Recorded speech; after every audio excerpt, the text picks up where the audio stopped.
As of right now, there you go. Now we're good to go, and I will be monitoring our liveness. Well, so this like professionalism, Tony, is what it means to have a producer. The way you're setting the behind the scenes. And do we have the fog over my face look on? So a witness Yeah, protection program. we're yes, we do on the and actually, you go when you have this screen on, you go by Brack Attack. That is your kind of your Oh, little. you changed it? No, yeah, No, I okay. Well, didn't. I didn't. Oh, I should. I should. I yeah, don't you want people to should. know who you are. That's true. So we're going to start out to see how far away Professor Tootle and I are on a couple foundational principles that I have. You ready, Professor? How you doing? Hit me. Yeah. Hit you? Okay, ready? Yeah. Uh, President Trump deserves our praise on two major issues. Any guess on what they are? Um, am I guessing what you will answer, Yeah. or am I Yeah, I'm going to guessing praise him on two different the things. Would you actual agree with answer? me? Um, uh, I'm trying to think if what would John Brackney say? I think Yeah, John go ahead. Brackney would say he deserves credit on appointing your friend to be the Department of is it the Department of Interior? Yeah, Uh, and energy. Yeah, I have two friends, yeah, and and energy. no, that's old So, news. This is a current topic, Professor. oh, We're here. current Yeah, topic. Um, this week. um, I don't It's know. hard to tell what he would I say. give. He's so misty. I don't know. It's impossible to read his mind. Yeah, It's we should start with your wisdom, and since Yeah, you're it's kind of like what is that on the Johnny Carson show? Just to date myself, it's that Karnak. it's Karnak. It's a fuzzy wonder, and then all of a Yeah. sudden it appears. All right, so Professor, here's my premise. President Trump deserves our credit on two issues this week. One is his fairly profuse, strong endorsement of NATO. That was a surprise to me. He's been such a mess for so long. I mean, like 10 years mess or longer. For him to finally come out and come to the position of mind that NATO's a really important organization and worth the full leadership and support of the United States as a full partner of NATO. It was ugly. It's not pretty. I don't like the way he got there, but who cares? President Trump is now in the right position on NATO, and he deserves our praise. Agree or disagree? Agree. Okay, so good. That's one for one. Second, I don't need to go through all the negatives because there are a bunch. He deserves our praise for now, keeping the world at 9 nation states having nuclear weapons.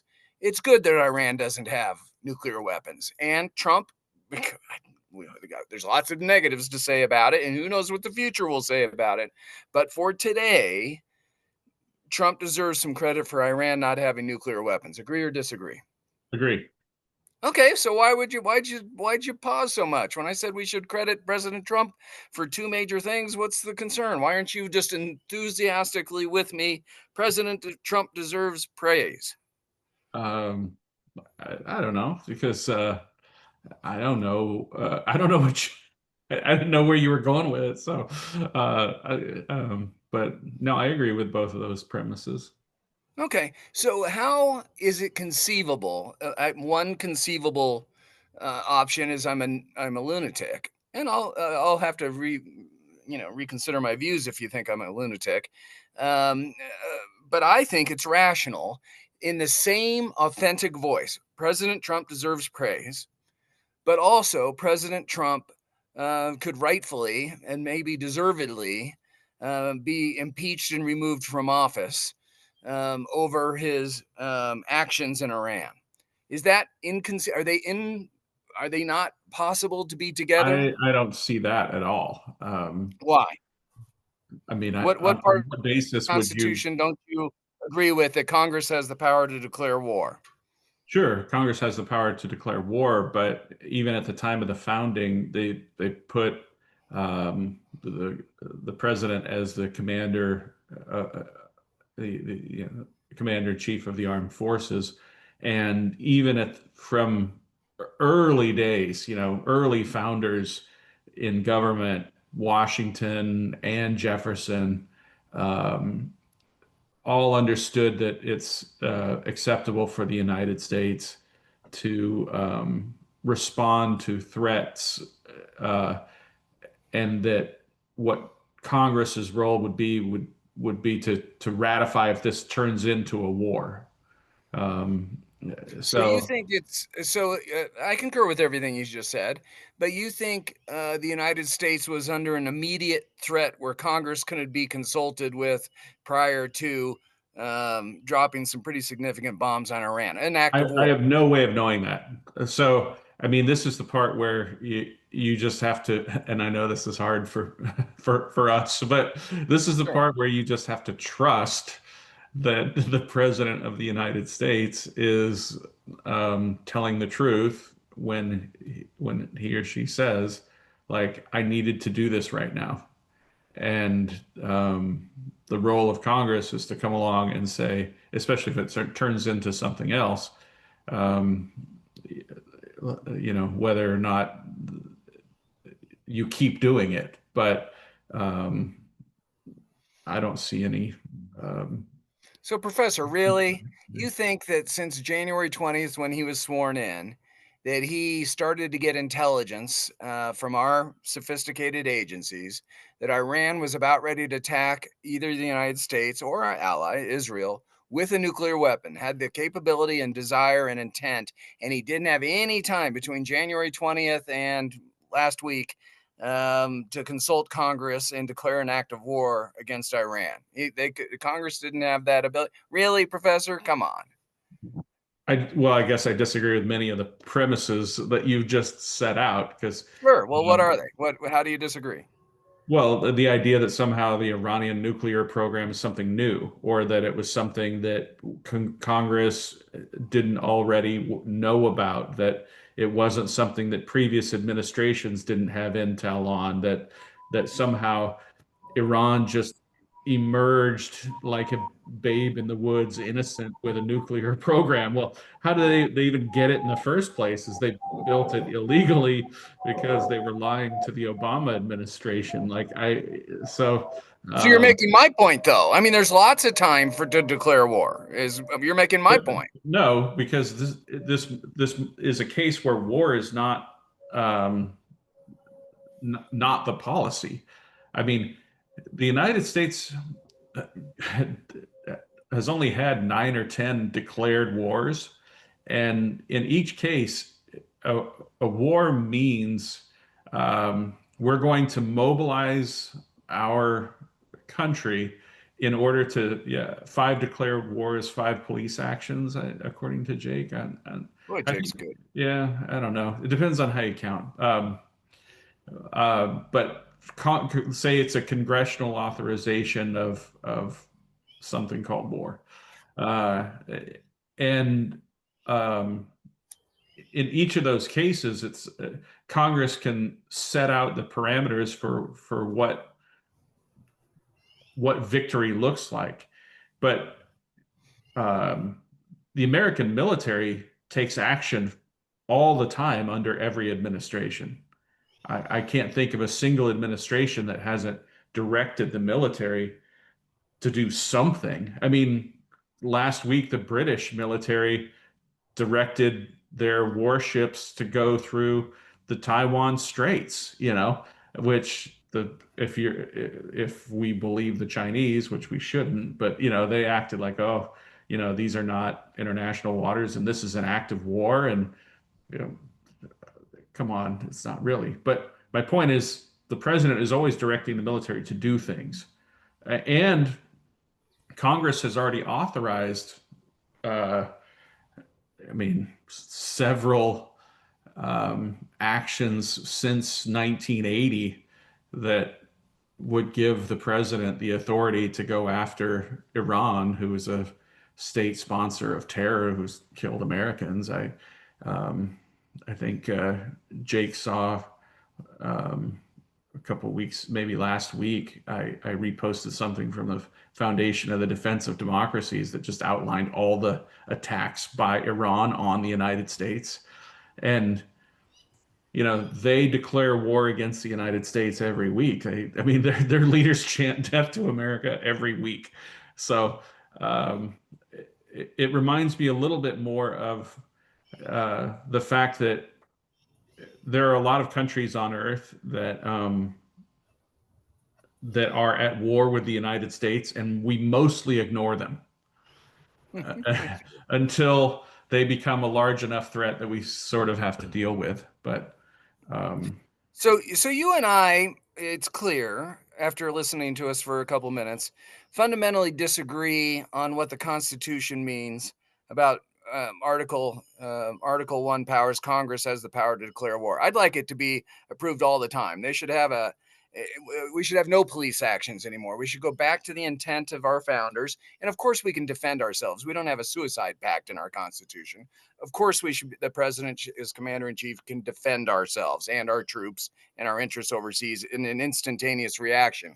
But should we choose, as the president suggested, regime change? Now, I have no idea whether he truly means that it. And by the way, I don't think we should have Iran and Russia and North Korea with nukes and madmen dictators in office. I think that's a real concern. yeah, So Trump but what I'm says telling you is that Congress has already authorized the president to to do what he to, did. to, to attack Iran with the weapons that he attacked. It's just Yeah.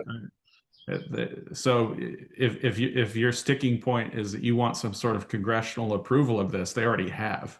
okay. That's actually a good point.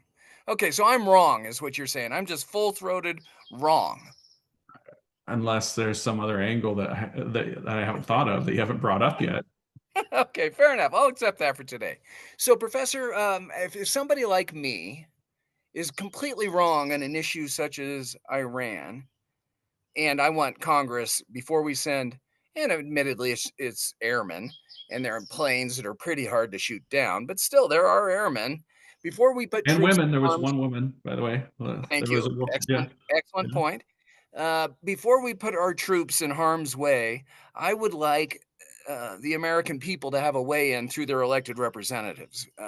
Now, instantaneous reacting in defense, we can't always do that, but when there's time, and in this instance there was time, I'd like the Americans to be united. And of course, we're never truly united, but I'd like us to have input on whether we should put our troops in harm's way. That's a foundational principle for me. Is that one you would generally agree with, or no? Yes, especially when you say, I mean, but what do we say are troops? What is harm's way? But yes, of Sure. course. But when you think of troops, you, that would generally mean like we're mobilizing a large number of people. And when you say ratify or like that's what our elections are for. We elect these people, and then they get to govern until the next election. So we don't get to have our say every single day on these issues. We get to have our say on election day. I agree. But one of my main oppositions to Trump was his reticence towards NATO. I mean, I was really concerned about what he would do with NATO, and he has pleasantly surprised me this year. I mean, this week. And he's finally come around to my position, apparently. So, but you're saying that I have to just put up with whatever the president says for 4 years, whether we're in NATO or not in NATO? Really?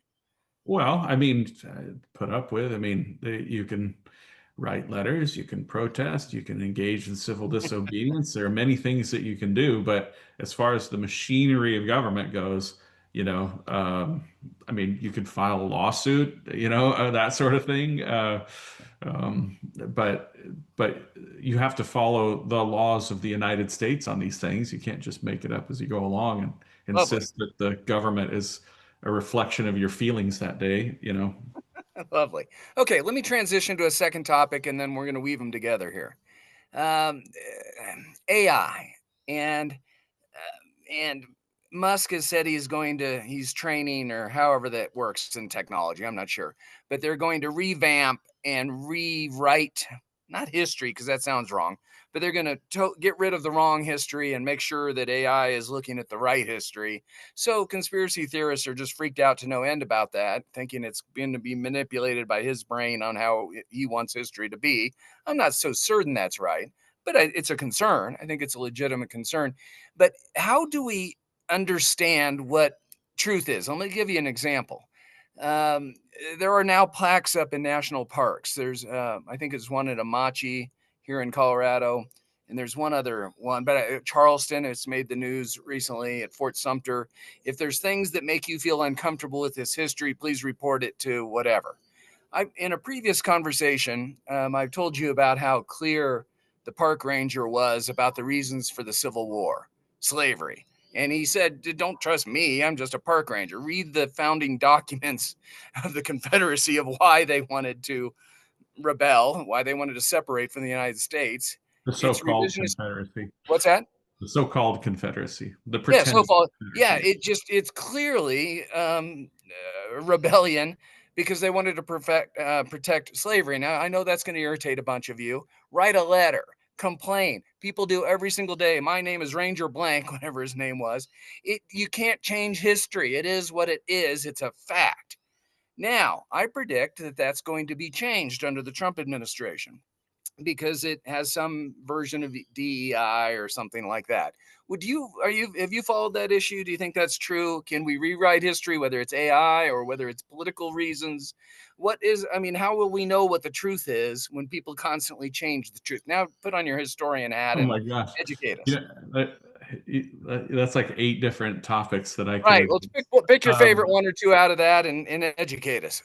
so I guess I'll start with like um, that history has a has a definition, and you don't. It's something that is created by the human mind synthesizing information. But one of the first things I do with first class is I get people to understand. It's like on my slide presentation, that what we do is we don't begin with a premise and then go out and find facts for it. That what we do is instead we learn from primary source documents and scholarly secondary sources, but we're constantly comparing them with one another and checking them against one another. And and we do this so that when someone asks us a question, we can answer it uh, from a broader context, not from the premise of the question that was asked. And that might seem like a small detail, but it's directly inverts the way most people think historians work. And also what we've been trained to do with Google, because when we Google something, what we want the answer to our question, and we don't really care if we're asking the wrong question. uh, so that sort of reasoning can only be done by a human being. And that's because the human brain is idiosyncratic. Um, every single person walking this earth, even if you're an identical twin to someone else, has had different thoughts, different feelings, different experiences, and each of those things has shaped the stories that went into our brains, our language, and our memory. And so that means that every single person on earth uh, can only communicate an idiosyncratic story, something that is completely individual to themselves. And human knowledge can only advance from human knowledge. What AI can do is it can quicken the non-human learning by simulating a version of human learning. Um, there are different ways of understanding uh, reality. There are some questions that human beings want to know the answer to that you just don't get to know the answer to. I mean, and this is something I was talking about with Anthony before the show started.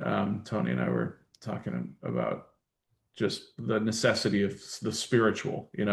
And the thing about human beings exploring spiritual questions is we don't ever get to know if we're right or wrong. And those are questions that are core to the human experience. And then there are things that are knowable in a broad sense, big truths. And when we're studying those things, we use the tools of the humanities, which are, gathering up collected wisdom and saying what's the best of the best of the best, and is there a sort of broader truth that's associated with that? And the tools of the humanities are very good for that. If you want to create something wholly new and original, though, you use the tools of the arts. The creative person, the musician, the painter, and again, the only way that will have any resonance in the human heart is if it is something that's created by human beings. Somehow we know when it's fake, and even if we don't consciously know it's fake, it doesn't fill our souls. Somehow our brains can still tell that it's fake. But there are questions that have independent variables. There are this is either A or B. Given A is the answer B or C, right? And there are many things in life that are like that. And AI is a tool that can speed up all of those things in life, but it can never replace those other things because, in order for this is going to sound crazy, like redundant, but in order for human life to be good, human life has to be good. And you can't offload your own happiness onto someone else. You can't say, I'm going to create a computer simulation of happiness that lives in my computer. That it can't do that to you. It will just make you, dumber and sadder. So getting back to how I present this in my classes is one of the things that I get them out of the habit of saying is I teach them what a thesis is. And a thesis is not a fact and it is not an opinion. And people have been taught their whole lives that something is either a fact or an opinion. And what historians do is we do not create facts and we are not giving our opinions. Like what we do is something else, but we state it as a debatable, arguable point. So I get it. This is frustrating when it's in my personal life and people are like, why do you always state things like it's just so? I'm like, well, I'm stating it that way because I've thought about it, I've analyzed it, and I think I can say X. Now, what I'm saying is specific and it is debatable, and I think it's based on an aggregation and an analysis of the best sources available. But it's not a fact and it's not an opinion. It is something else, and it's something that only human beings are capable of. Are only people that have a graduate degree and other smart people know about this? This is actually semi new to me. I know I have a law degree, but a law doesn't usually approach it in this way. Does it surprise you that I didn't particularly know what a thesis was versus a fact and opinion? Well, I don't know. I mean, I talk to people all the time who have master's degrees in history and PhDs who don't know anything. But I Okay. also know that, I talk to people who have backgrounds in classical learning or religion or artists or painters or writers who have thought about these subjects far more deeply. I don't think there's any, I mean, I'll say this, it's presented on in the style guide that I use, but just because it's in the style guide that allegedly most freshmen history majors are getting, that doesn't mean anybody ever read it or understand it or understood it. It doesn't mean anybody ever thought about it. So you just have to have It's just interesting friends. interesting to hear it because sounds like this is new information to me, the way to think through what a historian does. So thank you for that. Um, Now take a second or a third prong in answering.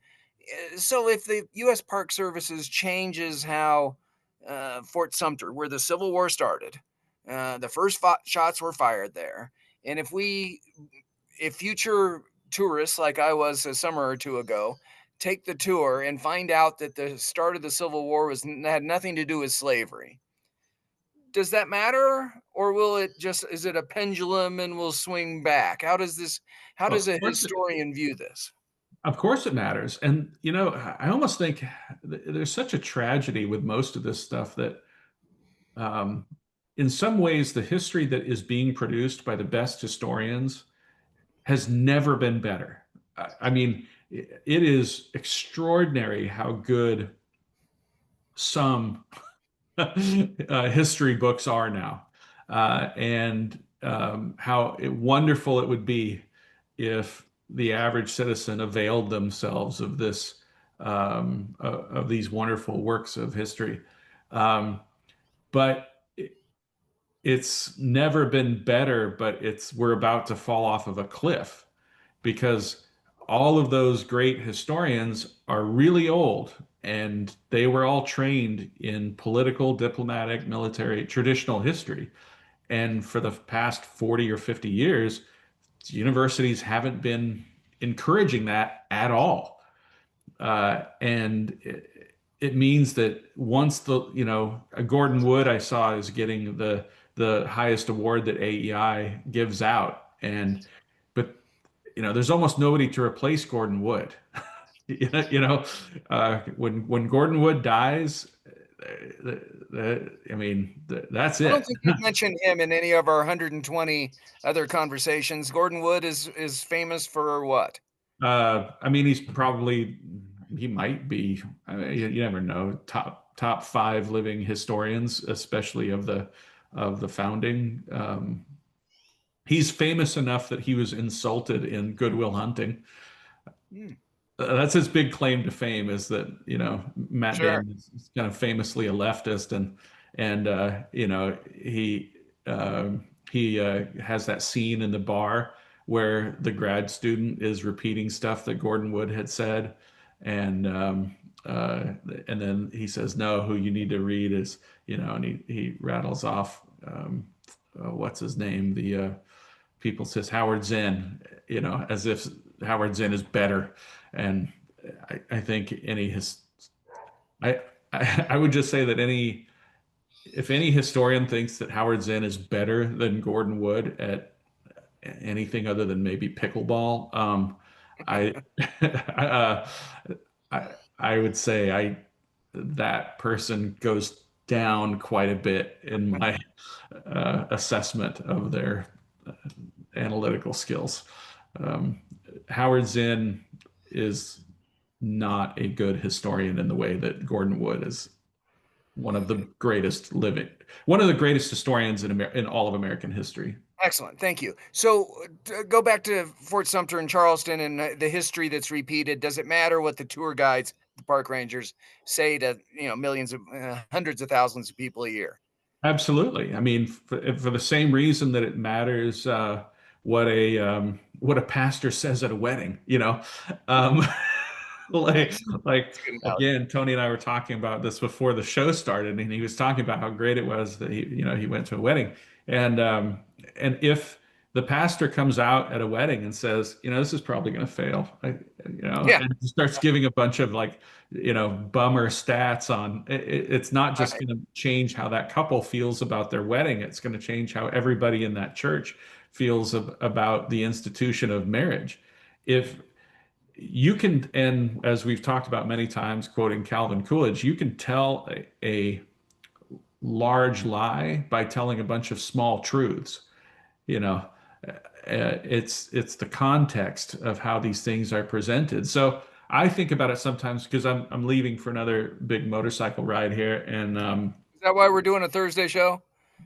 well, in a way, because I'm taking the boys up to the mountains to ride their little Honda Monkeys Nice. up in the mountains this weekend. And then next week I'm taking off on a big ride by myself. So no show next week. Well, if we do one, I'll be on the road. I'll be gone from the 3rd through the 9th. So No, hopefully you'll be in Colorado. I'm thinking I might head up to Canada. Oh, nice. I go strictly by the weather. Yeah, So I look at the weather and again, this is something Tony and I were talking about before the show started. Where can I be going 65? What's an interesting road I can take where the temperature is somewhere between 65 and 85 degrees, and that's lovely. then I might end up in Canada this time. So, are you pleased or resentful that I don't keep us on topic? We're talking about Oh, Fort Sumter, where and I the was next thing going with we're talking this about is motorcycles. sorry, where I was going with this is that when I go on these rides, I often see these historical markers. And one of the Ah, things I always think is they wouldn't write it this way today, especially in California. I mean, because California was very much, I mean, spiritually, it was much closer to Colorado. It was a very Western, rugged place mm-hmm. for most of its history up until relatively recently. And it still had very much that sort of pioneer or 49er spirit to it. So when you see historical markers that are, you know, that were put up before, say, 1965, it will say things like the triumphant spirit of the pioneer, forged this dam out of concrete, steel, and the will of man. Like Right. it's a celebration of what of what human beings did, to transform this landscape and the boldness of the venture, and you would never see that on a historical marker. And I think it's bad for the same reason why you don't want your pastor to bum you out at the wedding.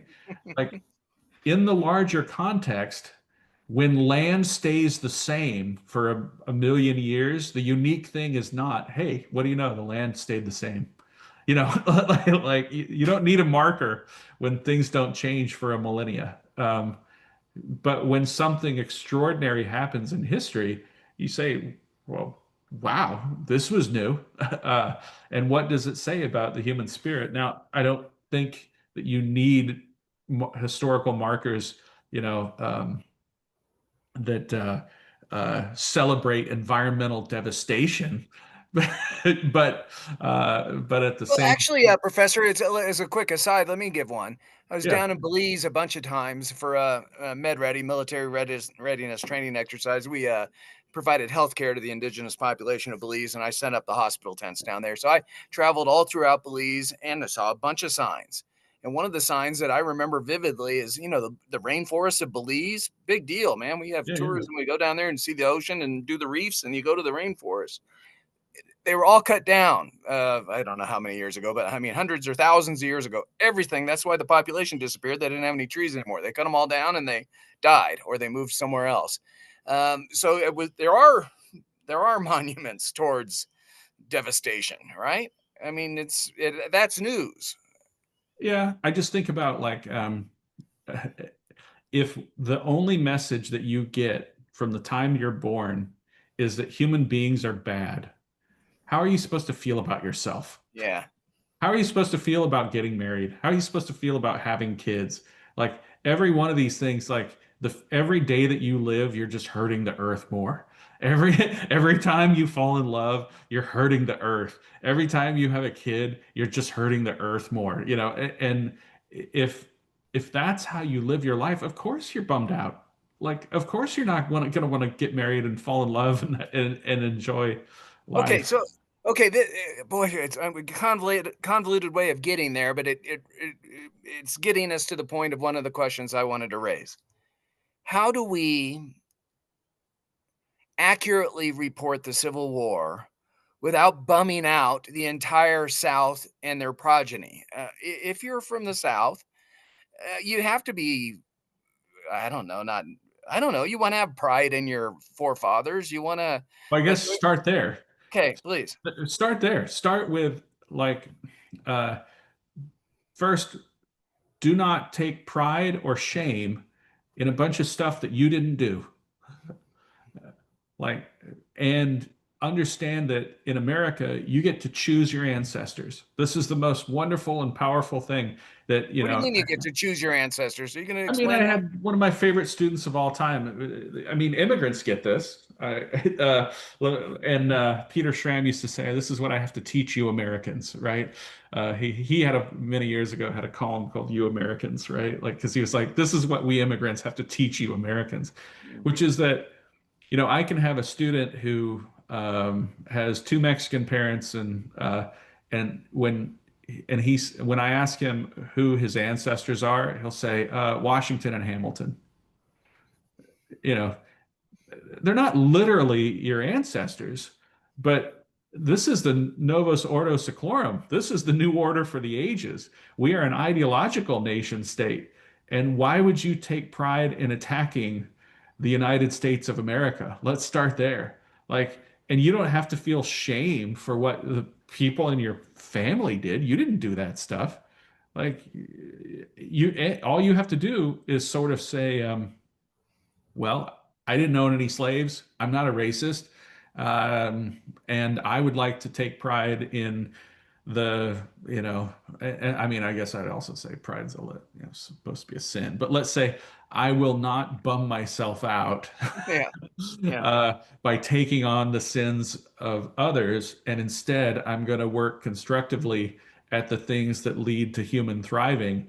And one of the things that leads to human thriving is confronting reality on reality's terms.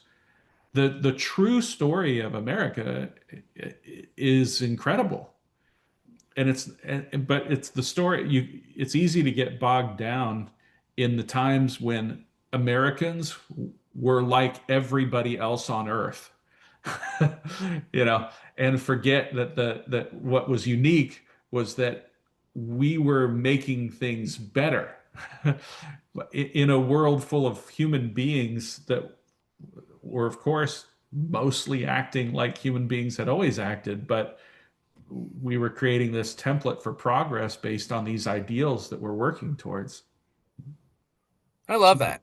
Why would a Southerner take any pride at all in, like, I mean, I would just say, stop it. Well, but there's no, I know the sin part, but I'm proud about being a Coloradoan, or at least I like being here. I like the state. I still do. A lot of my conservative friends now think it's gone to hell, but the bottom line is I still am proud to be here versus some other damn place around the world. Shouldn't I I have a know, but little you want pride to in know myself? something, John? I could Yeah, move to Colorado and yeah. wake up in the morning and say, I'm proud of myself. I am a Coloradan. And Isn't that great? And you yeah, are a and you could Coloradoan. say, oh, no, you're Okay. not. You're not a real one. And I don't have to believe you. Yeah, I love that. I Okay. could still just be as happy as a clam. Yeah. And I say, I don't know, that guy old Brack Attack, for some reason he's got a beef, but that's him. That's not Yeah. me. That's I his don't deal. have to Huh? I'm take a any of Coloradoan. that burden on myself. That's just his deal. I love that. And by the way, you're always welcome to say that should you live here or just travel through occasionally. Oh, Okay. I always say if I didn't have family, Colorado and Utah, like I love Colorado and Utah. Utah is a little bit drier, and it's not the Oh, Rocky Mountains. It's, I but don't know. but there's so many cool places like there are some weird, goofy, awesome places in Utah too. Uh, Okay. Well, I'll have to travel though someday with I you. love I love let me put it this way. I love the green parts of Utah. Okay. There we go. Yeah. I haven't been to any of those. Okay. Um, Professor. Same with Um, Idaho, by the way. Like most of Idaho I could skip, but man, there are the some good places in Idaho that are amazing. I love that. So, Professor, on fundamental truths, going back to the beginning and then giving one more analogy, I have a fundamental truth stealing from you, and these weren't your exact words, but you'll correct me. It's every country that is peaceful and prosperous and free is an advantage to the United States. That's a good thing. The more countries that we can get peaceful, prosperous, free, that makes us safer here at home. Are those is those similar Yep, to your safe, words? prosperous, and free. Yep. Okay, cool. So in Iran, if they become peaceful, prosperous, and free, especially without a nuke, I'm all in Yep, long term. And absolutely.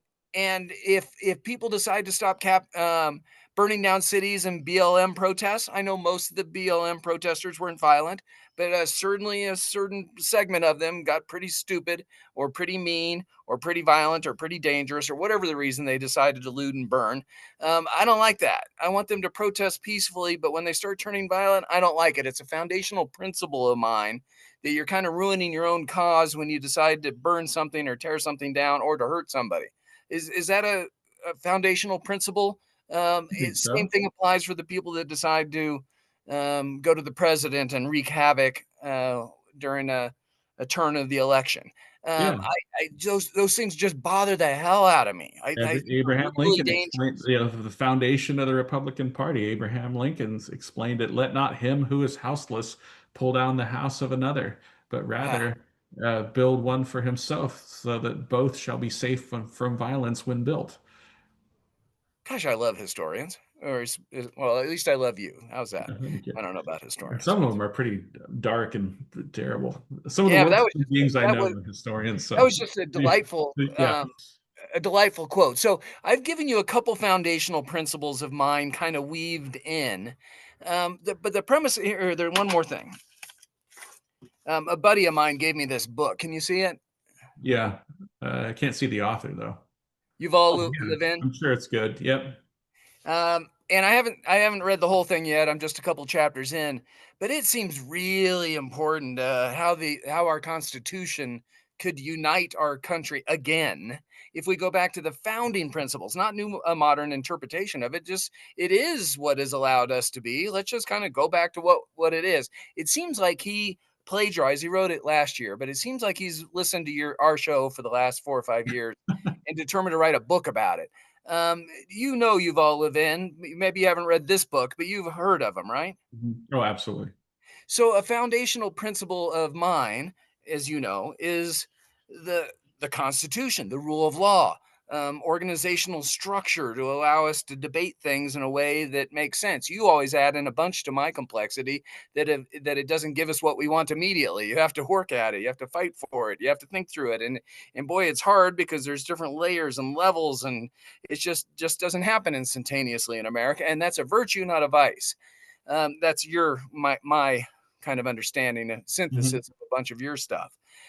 Do most Americans have foundational principles that can guide us over all the issues, gays and trans and abortion and guns and taxes, and or are we just like reactionary to whatever happens to be in front of us? Can you give some wisdom as a historian to guide us through when we visit an issue like, can we bomb Iran or not? Or should we defund Planned Parenthood? Supreme Court just ruled that you can. The states can decide not to. So it seemed like all the camps get together. The pro-lifers hooray, the pro-choicers say boo, or they go to their respective camps and just seem to attack each other and hate our fellow Americans. And it doesn't. I get that. I get it, but it doesn't seem like it's healthy to have hatred against each other for having different views on such important things as war and abortion and how we treat a trans person, et cetera, et cetera. Can you give some historical guidance, either similar to this book or past conversations? Can you synthesize all of our work? If this were our last show, something happens to me or you, or we get mad at each other, or we get tired, or we go decide to motorcycle across the world. Can you synthesize all of our efforts in 5 or so minutes on what we really should be working on as a people? I hope this isn't our last show. I hope we have dozens more, or even years more. But if this were our last show, what would you tell followers of us, friends of ours, somebody who might pick it up on the internet? What is this all about? Why are we doing what we do? Be nice would be. I love that. Yeah, but and actually, gosh, I feel like we should have had the tape rolling when Tony and I were talking before the show started, because this was another thing that we came up with, and we're like, oh, I bet John would love this if Ah, we great. if we brought it up Glad to later. hear it. Glad to hear it. Here it is. I've found a way to weave it into the conversation. That Americans can solve problems when we deal with each other as individuals, not as abstractions. And when Americans deal with, they think that what they're talking about is politics with not real human beings. Um, they end up mostly just arguing about labels and never defining their terms, and nothing good ever happens. So I would say we probably need fewer conversations about abstract national principles and more conversations between citizens about civics. More civics, less politics. Um, that Because when you're dealing with individuals, you tend to ask yourself more fundamental questions about what you sometimes call federalism, or we sometimes call subsidiarity, which is again, to get back to Lincoln, the proper role of government is to do for a community of citizens what they cannot do or do so well for themselves in their separate but individual capacities, and in all other things, government ought not to interfere. So when I'm talking to my neighbors about, and this happened yesterday on my street, I saw a couple neighbors talking, rolled down my window. So there are a couple things happening on our street, and you want to know what these neighbors were doing? Like, one of them was saying, like, I'll check in on them. One of them was saying, I'll bring food, and that, but what we're all going to do is pray. And like, that's what my neighbors are doing. And that means you're asking yourself, like, what is it that an individual can do? What is it that a family can do? What is it that a block can do? What is it that a neighborhood can do? What is it that does the city council need to be involved in this? Does it need to be, the county board of supervisors? In other words, you're actually working on the problem from the people who are actually dealing with the problem, rather than spending your time arguing about abstract national principles that have nothing to do with um, what your neighbor needs right now. Well, okay, I love all that. How does it help me though? No, I actually want to give you another bite at the apple because that was really good stuff. I shouldn't just go, yeah, but um, that all makes sense to me. Do what you can do locally, make a difference. Idle theories or something. I guess if you have lots of free time to think about some global politics of how Israel is treating the citizens of Gaza, yeah. But what do we do about it? So let me ask you. Since I've interrupted myself, I'm starting to change my mind on immigration.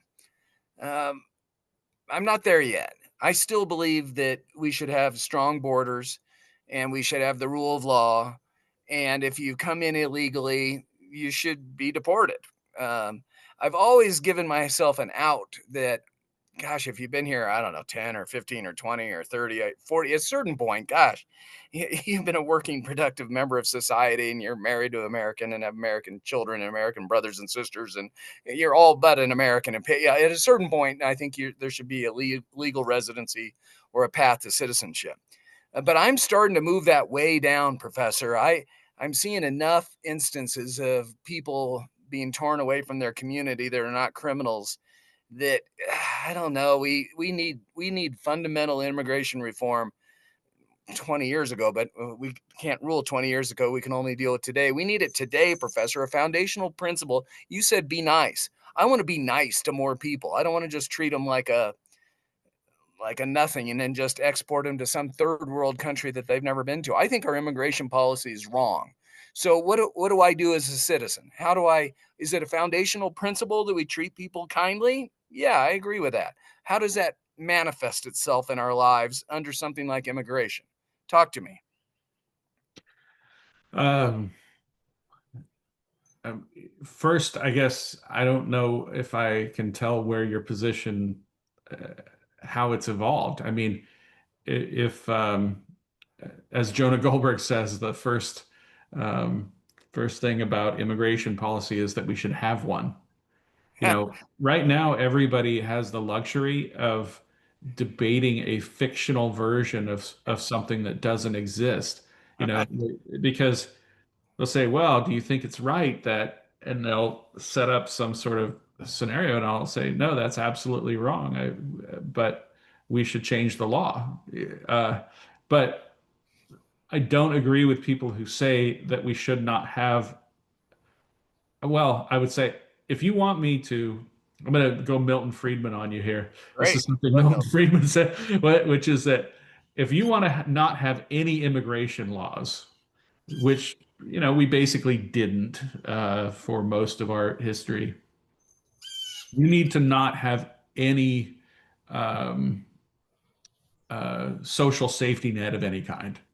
Ah, You can't have both. If you're going to have some sort of a system that pays for services for Americans, you have to have something controlling how many people come into the United States. And the minute you say we're going to have some sort of system at all, that means that some people are going to be excluded who don't mm, want to be excluded. Um, and that means you have to actually secure the border. It means that but I don't, I will not ever advocate as a solution. We're just not going to have rules. And we're going to say whoever is president gets to just do whatever they want. Um, like, but as Ulysses S. Grant said, I know of no method to secure the repeal of bad or obnoxious laws so effective as their stringent execution. Like, now that's not what Trump is doing. So I don't want you to think that that's somehow a support of what Trump is doing, because what Trump is doing is he's actually overtaxing the system into committing errors. In other words, if you don't have the resources to prioritize deportations, and instead you simply give immigration a uh, quota. a quota to round up people, uh, that's what they're just going to start doing. And That's why, in a way, President Obama was able to deport so many more people because he was prioritizing deportations. So, Um, Professor, on foundational principles, I've had some really nice conversations with friends that I completely disagree with. I've got friends that want, they say, because I've asked them, every single person that has come in without legal allowance in advance, whatever, not a potential asylum thing. No, they were allowed to come in the country, they applied for it and got it. They need to be deported. And if that's 30 million, great, or 5 million, or 10 million, or 20 or 30 million, that's fine. They have to be deported. And then we can work on some legal immigration things because we do need some of or those change work, the law. I mean, Ronald Reagan just said amnesty. You know, right? They that's don't want that is one amnesty. of the They want late. to. They want to. They And want you, them removed, including dreamers. I They wouldn't even understand, give me dreamers. but I would just say, like, if you're somebody who's advocating for just actual amnesty for anyone who applies for amnesty, that is a legal position. That's not saying I don't want any laws. You know, you can argue that it's a bad incentive or that it didn't work out or that it's bad policy, but you can't call that lawless. But to simply say, I guess the only position that I don't respect is when people keep referring to immigrants, and we're talking about how great immigrants are, and then they'll start talking about people. They keep conflating illegal immigrants with legal immigrants. Uh, like we do have to have some system of deporting people and I would say prioritizing people who are here illegally and commit crimes and commit especially multiple crimes. Um, I do think, I mean, I don't know, John or Brack Attack. We're both men of a certain age. I'm much older. You're Yeah, much wiser. but how many times have you been in prison? You know, I've toured prison several times as a delegate. when people say like it just seems so unfair to deport this person, I'm like, well, I don't know. I don't have a tremendous amount of sympathy for somebody who commits a crime serious enough to go to jail, or prison, who then gets out deported, comes back, commits another crime. Like, my sympathy level goes down quite a bit. Now compare that to, as you said, a dreamer who has no idea that they're even not a citizen, Right. or, somebody who has been working towards their citizenship via a legal process. And this is the most heartbreaking stories, I think. I mean, it's hard to rank the heartbreaking stories, but these people who are often, um, going through a long-term legal process in order to try to get their citizenship, showing up at a court date and getting deported from that. I mean, like, that's seems cruel um, and somewhat heartless. So I would. Well, Professor, I concur that it's cruel and somewhat heartless, except isn't it true that what one president can give, Biden expanding the definitions of what refugee or asylum status is, another president, Trump, can take away? I mean, that's the Yeah, I law. mean, They right. We've talked about this before, but like, it does feel like everybody thinks that they're the last people who will ever be in office, and they just, I thought it was, the protests that were taking place, the sort of No More Kings protests. And I thought to myself, like, where were you when Obama was doing stuff? Where were you when Biden was? And the answer is, well, I like the way they were breaking the law. But here's the thing: when you didn't protest when your guy was breaking the law, what you were saying is like, the uh, law breaking is okay. And it just seems like somebody should have cared a little bit. And as people say, oh, it's not about important stuff. Who cares if Joe Biden just ratified the Constitution on his own? You know, uh, Declared the ERA ratified. Like, and everybody just looked at like, what? But that's absurd. The idea that the president, I mean, by the way, do those same people think that somehow would they be fine with that principle if all of a sudden, like, President Trump just invented a new amendment to the Constitution and declared it ratified? Like, that's absurd. you know or the same people, like, yeah, I'm down with the No More Kings. Like, President Trump's not enforcing the TikTok ban. Like, there's no legal precedent for him just ignoring an act of Congress. Like, I don't get it. I find myself really confused. Or people who have a problem with Trump's strike on Iran when they had no problem with Biden's strike on the Houthis. I'm like, what's what? If you were out there protesting, and I would say, like, I do have some friends who are like good old fashioned Quaker pacifists who are out there protesting all the time. Like, them, I believe, you Yeah, know. yeah. Um, but unless you're one of those people, one of those old school Quakers out there protesting on the courthouse steps, like, I don't believe you. Okay, last question, Professor, and then we'll see if Jake or Tony have any thoughts for us. Um, isn't it true that as a theme we, and I'm going to see how much you push back on this. Isn't it true that might makes right?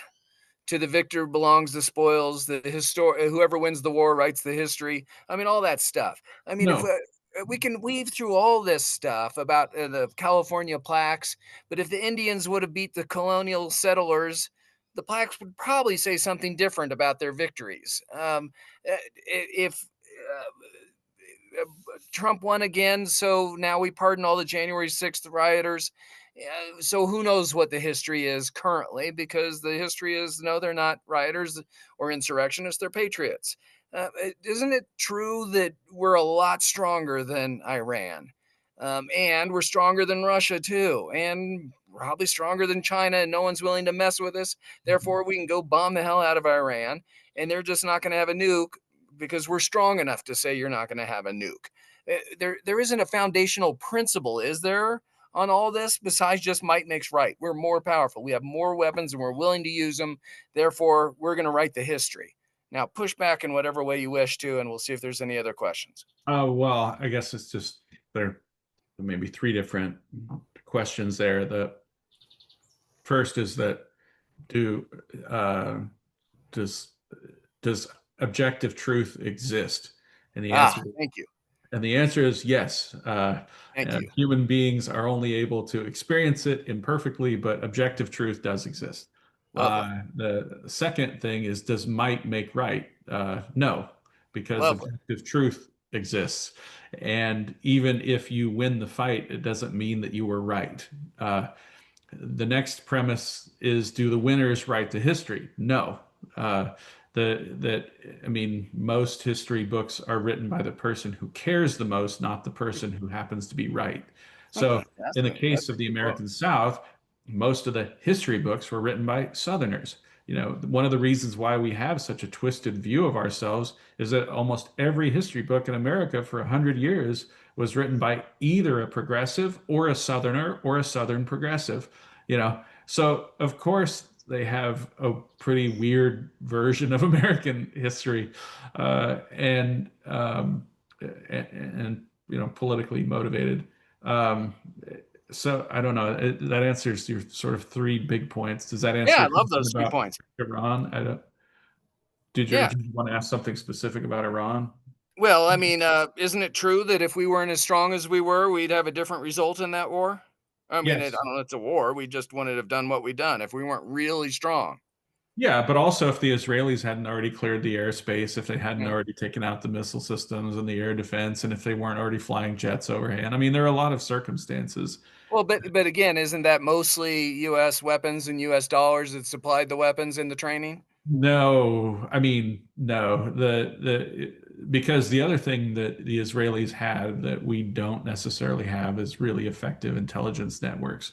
Mm. Almost all of we're relying a lot on, especially Israel. Well, we're good at signals intelligence, the Yeah, processing of electronic data, that sort of yeah, thing, yeah, yeah. but we're SIGINT, terrible at human intelligence. So, humans. Yep. we have to almost exclusively rely on other people because we're so bad Okay, at it. I think that's a good point. So, Professor, I was hoping that we'd get. I said the last one was the last question, but I was hoping we would get a couple like 1, 2, 3, 4, 5, or 10. Like the Rotary Oath or the 10 Commandments or the Boy Scout Pledge, or I was hoping we'd get a foundational principles of America and our all men are created equal, and then number Well, do I need to two. bring my chart out of the pantry again? Because we've Yeah, already yeah, done that please, yeah, episode. do. Here they are again, right? Natural and alienable rights, liberty, equality, justice, majority rule, minority rights, consider to govern, democracy, republic, rule of law, due process, separation of powers, checks and balances, federalism, freedom of religions, speech, press, assembly, and private property. Is that Lovely. So, Professor, when we engage our other fellow citizens, shouldn't we kind of keep those principles you just read in mind when we're talking with them to find out where we agree on most of those, or do we always just have to be guttural and tribal? Do we just have to hate the other team? No, there is no human obligation to be guttural, tribal, or hateful. And actually, one of the most amazing things about human beings is we have this brain that is capable of not thinking about issues in those terms. God, I love lovely. You've given me all the stuff I need for today to reflect on. Okay, Tony or Jake, what did I miss, or what did you want to talk about? Could you find any truths from this conversation that you'd like to reflect on or share, or ask the professor a question? Yeah, I think the perspective of talking more civics, and that what we need to do is talk civics. And I also do think there is some real truth to what we really need to be doing right now is probably talking more to our neighbors and everybody about civics. Because without getting into the politics of it all. But Tony, you're madder than hell about all sorts of stuff, aren't you? You know, I have some madness for sure. My number one madness happens to be with the um, how people are being rounded up by people who are not identifying themselves as having warrants or even as people that have been deputized as anything, and wearing masks. And I mean that every aspect of that is uh it's horrible. So I Tony, mean, you wouldn't it be feel great, Tony, if we had some sort of, let's say legislative body like Congress that Right. could go back and actually create laws about maybe revisiting the border exclusion zone and and creating their own rules and processes for how this is to be done because Absolutely. Congress could do this. Yeah. Yeah. And they should do this. And as you Congress know, must do this. yeah. Yeah, And because here's the thing, your local police can't do it. no, they Like they can't. cannot interfere with this federal operation that's taking place.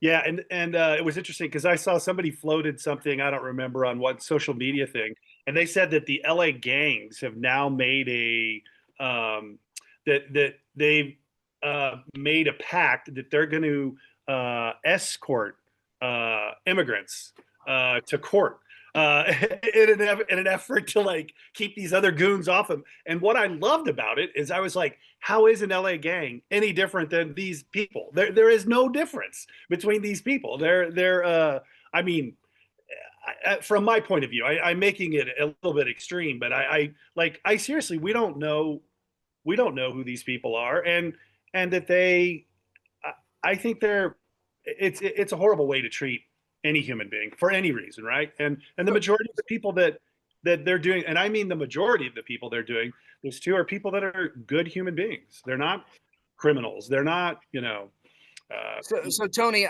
I would suggest that you and I fundamentally disagree on that specific point. I think those, although I don't like the mask and I don't like the unmarked cars and I don't like the not showing identification, there's lots of stuff I don't like. I also don't like that they're going after some taco salesperson, street vendor that's been there for 20 years. There's lots of stuff I don't like, but I do think there's a fundamental difference between whatever version of law enforcement, ICE, there is, and an LA gang member. And so my question to you, well, and I did this whole show for you, Tony. Here, great, hang tight. for I sure. did this whole show for you. I think there's a very good chance we might see you as an individual, first and last name, Tony Blank, be arrested for civil disobedience because you feel so strongly about what's going on with immigration. And so I'm hoping Professor Tootle can give you wisdom so you make the right choice should you find yourself in that circumstance. Professor Tootle, give our friend Tony some wisdom on immigration and its actions and his role as a good citizen. Oh, I would just say like if you're going to engage in civil disobedience, make sure and do it peacefully and ask to be arrested and say that you would like to be processed and make sure that you don't get yourself hurt, in some ways and sometimes you can communicate directly with the police officer and say like you don't need to tear gas me. I would prefer if you didn't. You don't need to beat me up, but I would like you to handcuff me and take me into custody and I will go along with you peacefully. So, Professor, though, that might help in the global if he has more than just one person, because if it's just Tony, then he can just be taken away and life moves on. But if there's lots of Tonys and Antoinettes, then all of a sudden that clogs up the system and has an effect. Doesn't Tony, and I'm not saying you, Tony, because I truly don't Oh think no, you have yeah, a violent personality, but yeah. don't people actually want to push back and stop the actual street vendor from being taken? They want to I put their know, but body in the way. yeah, I'll give you the advice that absolutely no one in America is going to follow, which is vote for the person, even if they don't agree with you, who says they're going to legislate and not the person who says they're going to fight for the same thing you want. I You know, love that. because fighting for I the don't think same thing that you want means that person is going to do nothing. They're going to Right, vote no on a bunch of stuff and they're not going to write any laws right. and nothing's going to get any better. Right, So, and I appreciate that 100% because just so you know, John, I've been to no protests. I'm staying away from this issue because I don't, I'm not 100% sure that it's productive, right? To the civil disobedience and those kinds of things. I have not been to any of those. What I am doing though is working with, just last week, helping. I took the Venezuelan family, one from the family that I'm working with. I took them to the Social Security office so they could get their Social Security card. That's what but I'm doing. Tony, if ICE was there last Yo, week when you took him, they said, "Hey, glad to meet you, yeah, immigrant." yeah. What you'd what? Yeah, I would. Well, that's why I got there 15 minutes before they did. To the Social Security Administration office. I tried to go to the one in Lakewood, but she scheduled it for downtown, and I said to them, "Hey, we'll be here." And then that's why I walked them the way they did. I don't know, to be honest, what I would do if I showed up. Right. And, And like, and a guy and this, like me is worried about you, Tony, yeah, because sure, I think you might just have to put your body in the way and right. get the heck beat out of you. Yeah, I Um, worry about that, and I just want to go back to this issue, John, about like I mean I'm being a little extreme about it, but there in my mind is no difference between an LA gang and what ICE is doing. Nothing. but There is they are whatever laws that govern their action, right? Let's say whatever that is, they're none of us know what it is. None of us that are citizens, none of us know how they're supposed to be behaving. Is it okay if they have a mask? Are they supposed to have a warrant? Just all this stuff. None of us know this stuff. And how is that any different than the LA gangs who said, hey, man, I'm sick of whatever structure runs my life. I'm going to take my neighborhood back. And I'm not okay, saying, you see what I'm saying? I'm not saying that it's great. I'm not saying that gangs should shoot people and kill people and whatever, whatever, but so there is, so there, so yeah, Professor, Yeah. this is I've taken us from theory, the Constitution, into a real world situation, and both of you have had breakfast in my home, so I know you like each other enough to have breakfast in my home. Give some historical advice to Tony so he can be effective as a citizen and also not get the heck beat out of him. Uh, I mean, he's willing to. He can say what he wants to say. But I would just point out that um,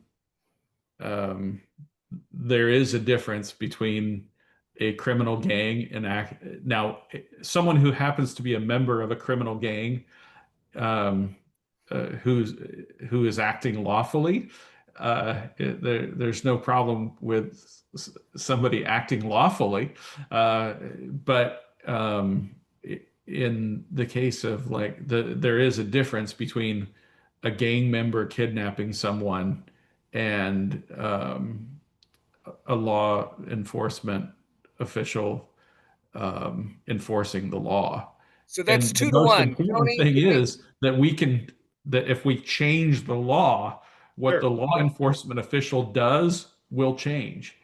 Yeah. The gang member is breaking the law, sure. and there's a difference between, in other words, we can't, if we change the law on gangs, it's not going to alter their behavior.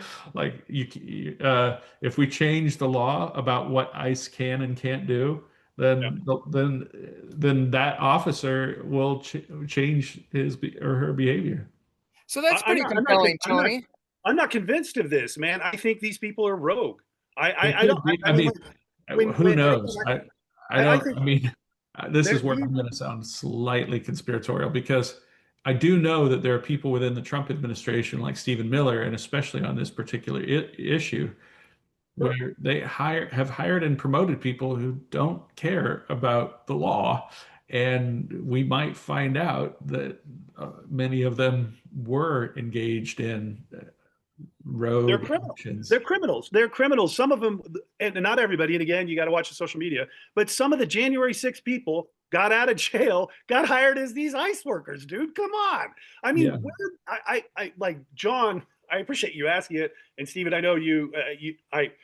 My concern is high on these issues because we are measured by the kindness that we show to people. I believe, right? When this all is said and done, for me, and I don't know Well, what I have.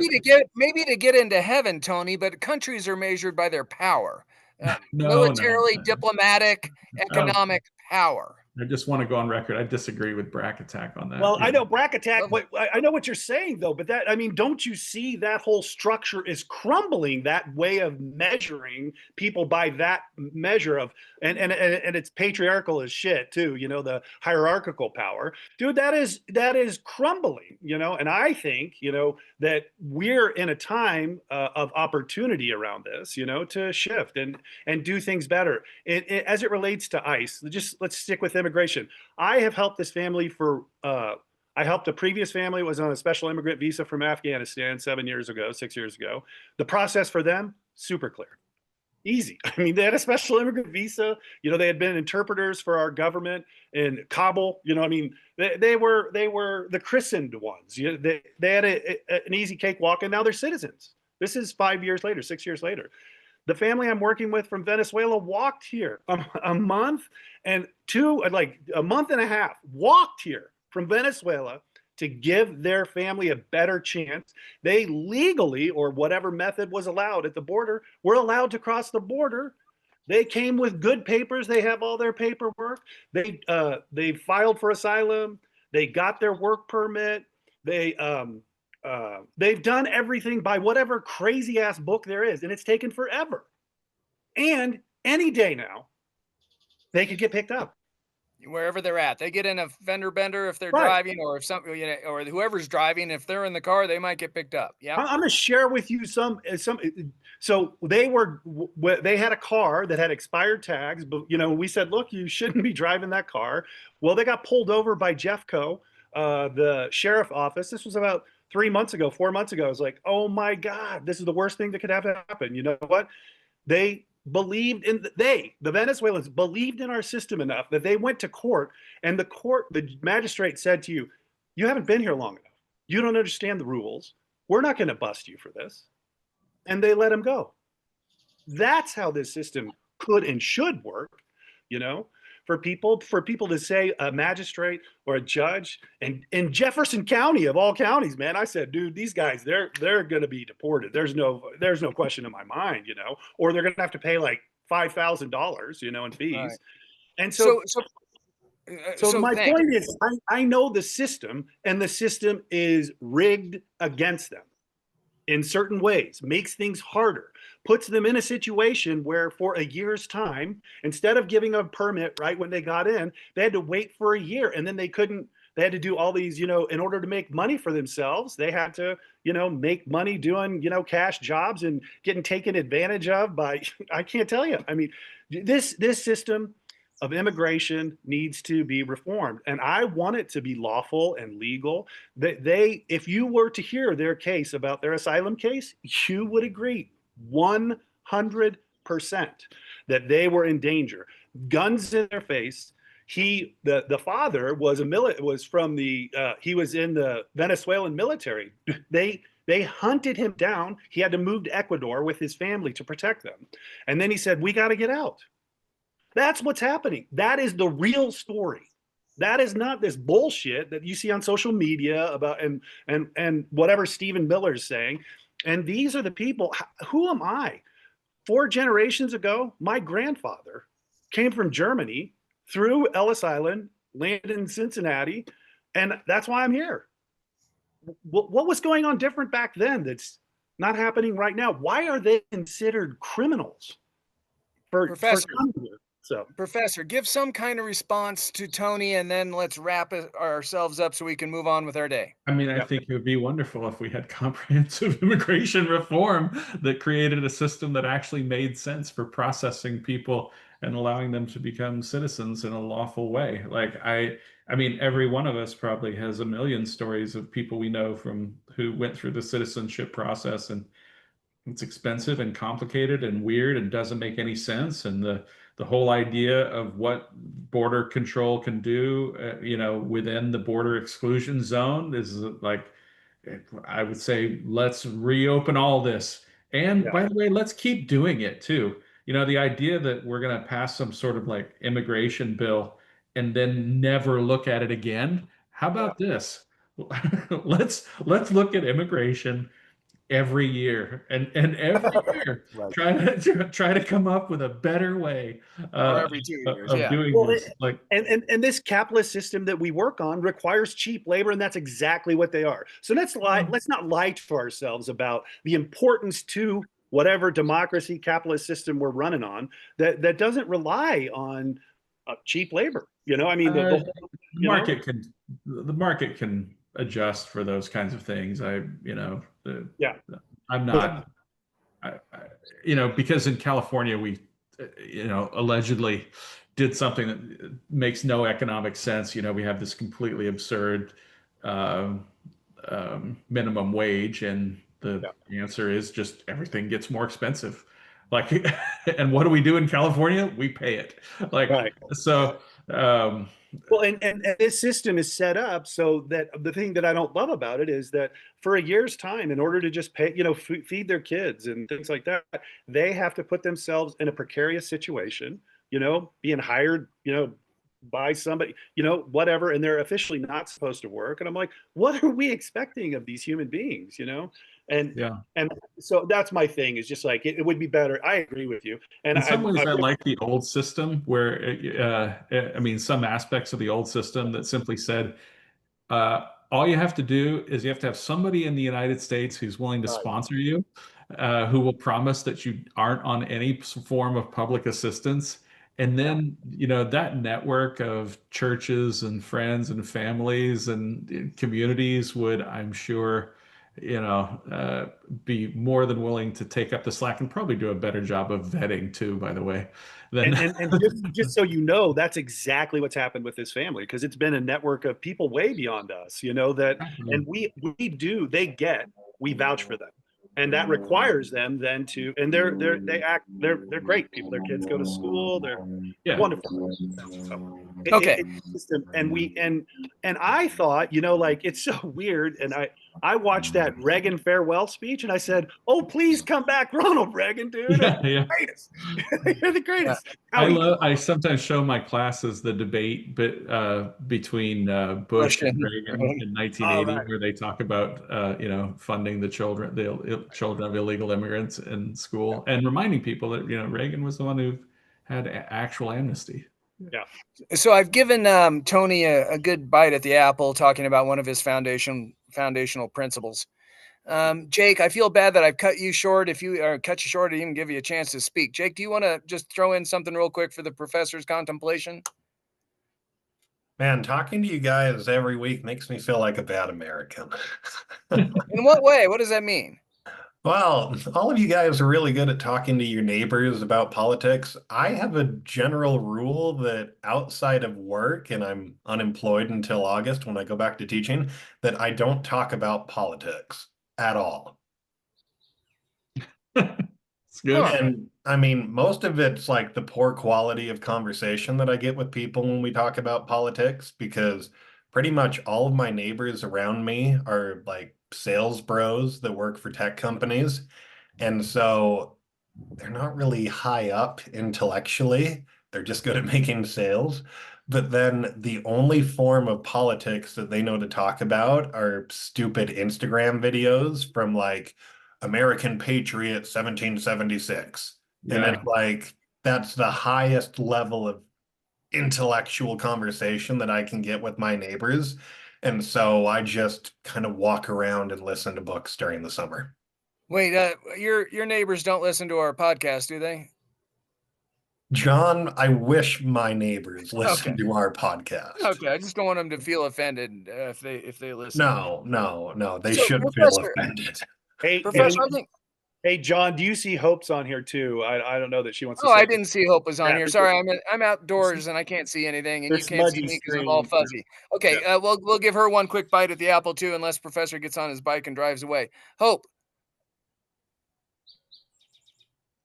I don't have Hope, much you're up. to, I don't have much to add at all. I'm so sorry I was late. Long story why I was so late, but it's always wonderful for me as I think compared to you all, but maybe not Tony as the token flaming liberal, although I don't identify that way.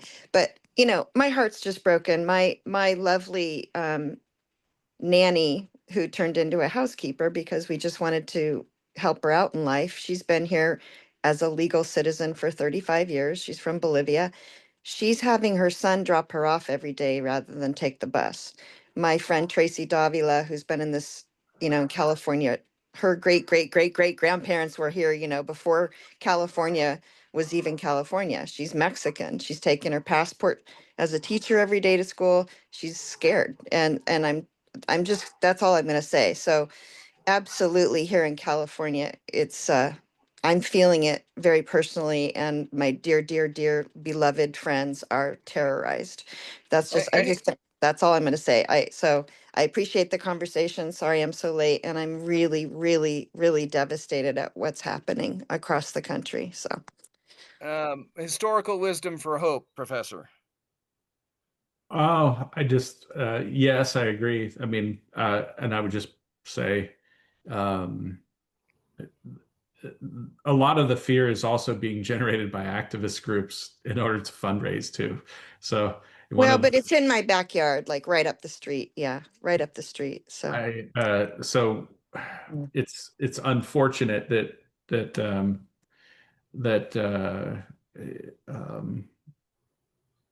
that yes, there's a good reason to be afraid. You know, the completely arbitrary nature of the quotas means that like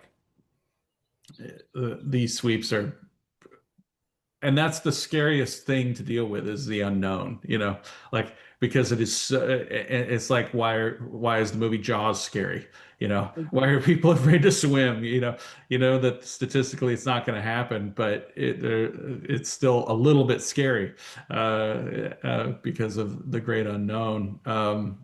you know, But I should have said, and I'm so sorry, I'm not trying to derail anything. I know we're trying to wrap up, but me and several other people, and it's not a direct comparison at all, but it's a little feeling like the Fugitive Slave Act of the 1800s, like, because actual, real, hardworking Americans, like non-enslaved people in the North who are never, never enslaved, always free, were being stolen off the streets during that time. And because you're a history professor, and because I'm getting, people are asking me my opinion about that specific thing, that's kind of how the wisdom I would like for your big history brain, because yeah, I see the I similarities, but mean, I it's guess I totally would say, different at the same time. but there So are some really important differences. In some ways, the yes, Fugitive Slave Act was more outrageous, and in some ways, of course. Yeah. uh, um, because there was it was legislated that there would be no due process. Mhm. So it wasn't just that people were not acting without due process. It was in the law that you were not Okay. entitled to due process. That's a good And point. the reason why it was so outrageous in the North was it also required the actions of Northerners. So you couldn't just say, I'm going to not participate in this. They could literally deputize you, and you could go to prison if you did not help in the Right. capture of slaves. So those Uh, are the two ways two ways at least that it's worse. Are there ways that the I current guess in the way situation? that it's better is that it was that the number of people was relatively small, and so it was possible for activists to fight almost every case. So the number of people who were, I'd have to go back and look, but the actual number of people over a 10-year period was in the hundreds, not it was not anything like grabbing 3,000 people a month. A day, Right. you mean Right. Right. 3,000 a Thank you. day? Yeah, and Uh, my confusion is like just and I is so this family came through the border, was given papers. Those papers put them to go to court. That allowed them to file their asylum paperwork. So I guess my question is, how are they illegally here if they followed the rule? That's the part I don't understand. Well, it's You too know? bad that Bart's not here, but Professor, you correct me. Because my understanding of the law, Tony, is that a Yeah. president has the authority under Congress to determine who has asylum procedures. They can just declare Haitians or Right. Venezuelans and Right. say you are now have a legal process. As Right. soon as that president changes, a new president has the legal authority to say, nope, no longer. Yeah. And they're yep. both legal. Right. So Okay. therefore they can be deportable one moment. Is it unfair? Yes. Is it legal? Yes. Professor, So, tell me so how I'm wrong. So it's an executive order, so there's no like Congress involved. Is that the way that They're works? It acting doesn't within necessarily the even legal require an executive confines order. of It's just an executive congressional authority. Yes. memorandum. You direct to the department head, this is the new policy. Yes. Yeah. That's right. It's not an executive order, say. It's just what Professor said. It's policy. Yeah. Yeah. Regulation. Am I right, Professor, though? Yep. Yep. Yep. And then all of a sudden they can be legal one moment, and 1 second later they can be illegal and therefore deportable. Essentially, yeah, and essentially the judgments of the courts are preliminary depending on like immigration policy for how deportations are prioritized. I mean, that's kind of why the quota system is so bad. Yeah. This sort of like we don't care about we just want numbers. Yeah. Okay. I didn't know we'd get in such detail on immigration, but Professor, I kind of like doing it a little bit because it's real world. Tony's not the only person I know, and neither is Hope. Jake had his hand. Can we get Jake one more time? Oh, Jake. Okay, jump in real quick, Jake. Well, and I think something that needs to be discussed as well with this whole like immigration reform is like working on citizenship and making it easier to get citizenship. I've got a friend from Peru that has lived in the country for 9 years legally. He came over like on a green card visa, all of that. He married an American. They have children together. To my knowledge, he still does not have citizenship, even though he is actively working with immigration and citizenship attorneys to try to get citizenship. Yeah, one of my friends got deported back. A friend from when I lived in Atlanta, so you can imagine this was back in 2005. And he was an architect, and his wife was a teacher. They both had jobs, but they both got deported. They've been back to Colombia, and they've been trying to get back in the United States since 2005. Yikes. It just it's 20 years for people who had jobs. So,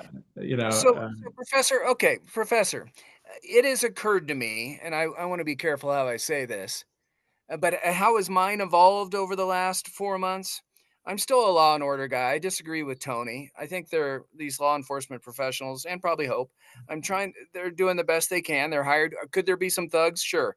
But most of them, 99.9% plus of them, I believe, are law abiding government employees doing the best job they can for their paycheck, and they believe in America, blah. I have no reason to think that they're thugs like Tony does.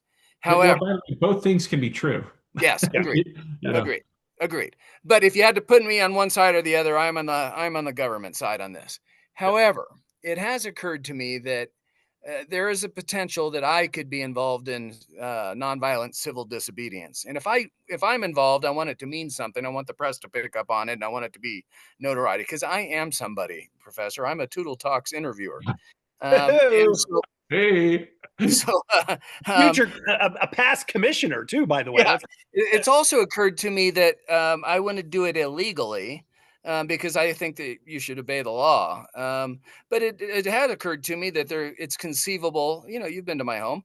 That if somebody needed a place to live because their place was unsafe, that I'm happy to take a tenant. I've had one before. I'm happy to have one again. Whether it's an individual or a family, I've got a house. I wouldn't be doing it intentionally to break the law, but I'm happy to care for somebody in need. I don't think Tony's example or Hope's or mine or your friends are rarities. I think there's millions of Americans trying to think through our system of government and how our role as citizen and what we should do ethically and legally and morally. And I guess my point of today's conversation with you is I'd like it to be on foundational principles, not to just react emotionally to things. I'd like us to have a core set of beliefs that for the most part we can agree on. So you get the last bite at the apple for whatever you want to say, Professor. What would you like to say? No, I agree. I mean but that means that what would benefit, I guess, go back to the advice I'd give, which is stop voting for the person who says they're going to fight for you, and start voting for the person who says no matter what happens, I'm going to vote for a piece of legislation, and it's not going to be good, but it's going to be better. And then the next year, we're going to vote for something that'll be better than what we had the year before. Well, you're just arguing for electing serious people, serious problem solvers to elected office, rather than showboats. Electing people to office not based on what perceived side they are on, but electing people on the basis of just saying, I'm committing to the legislative process. Well, Also, there's no one in Congress. incrementalism. I think you're vouching for incrementalism, which a lot of Americans can't seem to handle right now. It's like all my way, all the time, right now. I can't compromise. Like, Which is what our The- Constitution is designed to prevent. Thanks Yeah. for I can't that. tell you how many people I know who are like, they just would never like, uh, they'll not vote for a county commissioner who is of the opposite party because of abortion.